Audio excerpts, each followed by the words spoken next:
You're doing good getting up and down by yourself. What a good girl. News on the coronavirus. There is a promising treatment for COVID-19, but can we prove it works? I had an exclusive conversation with one of the world's leading experts on infectious disease. Does this French doctor hold the key to treatment that could help so many who are sick? Would you recommend that all Americans receive this combination therapy? And how can the U.S. start testing the idea right away? Coming up next.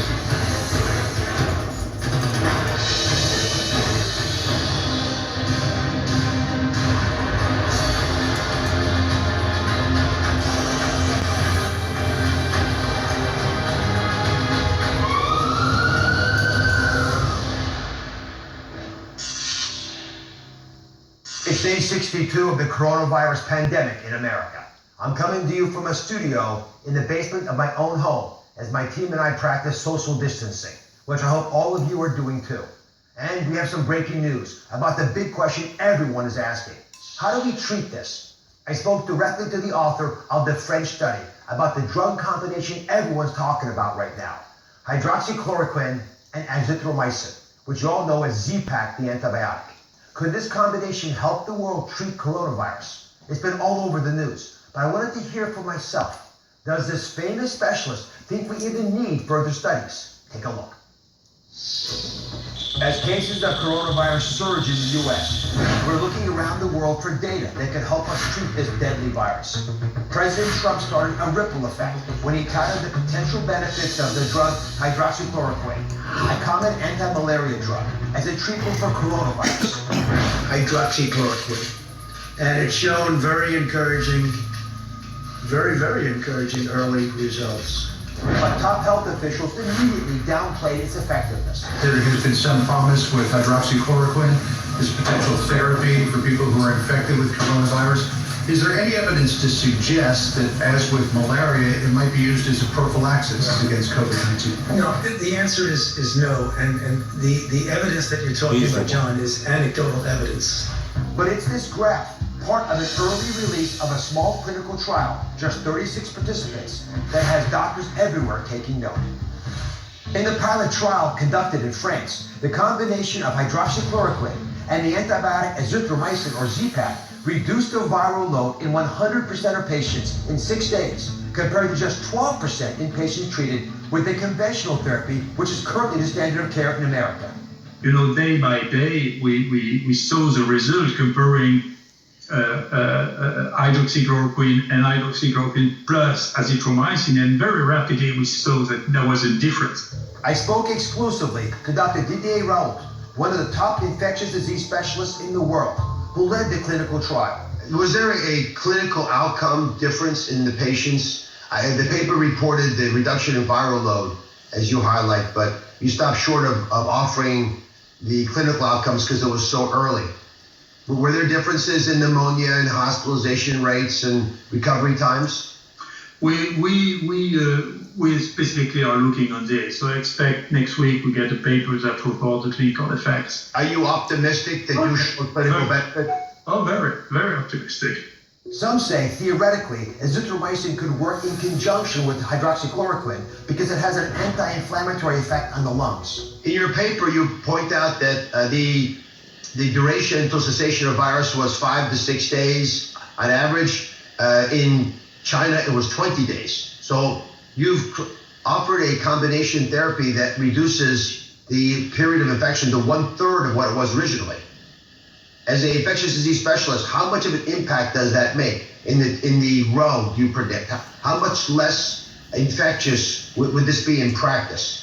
It makes sense to say people are carrying virus 1/3 of the time. The risk of infection around them would be much lower. And specifically, if they're still sick, probably even the viral load will increase if you don't treat them. It will increase to levels. Sometimes, you know, the level of contamination is really huge. It's billions of particles. So this one that may be, you know, super spreaders, of course, they are even more important to treat because then they're going to spread that anymore. Why do you think this study wasn't already done when the Chinese were struggling in Wuhan? I'm curious why some other researchers that didn't at least try the hydroxychloroquine. Well, in fact, as we know, in China, they get something like 20 trials currently ongoing with one arm or both with chloroquine or hydroxychloroquine. So they have, I don't know, how many thousands of people they are currently being receiving chloroquine or hydroxychloroquine. But we get the preliminary information on this officially on a very small paper saying we've treated 100 people and they are better radiologically and clinically. And then apparently we know from the Chinese that if you get before respiratory distress diagnosed, and if you can, when there is no virus, there is no more evolution. So if you kill the virus, of course, the evolution is stopped. So the question is, do we put the treatment to work on patients now or delay? Professor L did not mince words. Do we need to do a double-blind randomized trial with a placebo arm, which has been the argument for some, or are we comfortable moving ahead with the significant difference you've already shown? I think if you want to do an experimental data, you cannot do that against placebo. You should do that against the treatment that we've been describing and try to see if there is something better. I don't think it's ethical. I mean, it's the methodology for acute infectious disease have nothing to do with methodologists. And there is two kinds of people that bother me in general. That's the modelists and the methodologists. This is not medicine. This is mathematics or whatever. It's not medicine.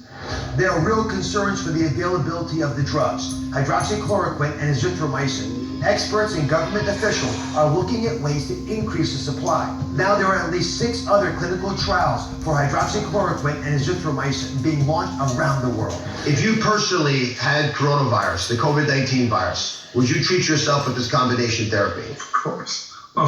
I've never did to my patients something that I will have done for myself. Never. And I'm teaching that since I'm an old professor. I'm teaching that to all my students.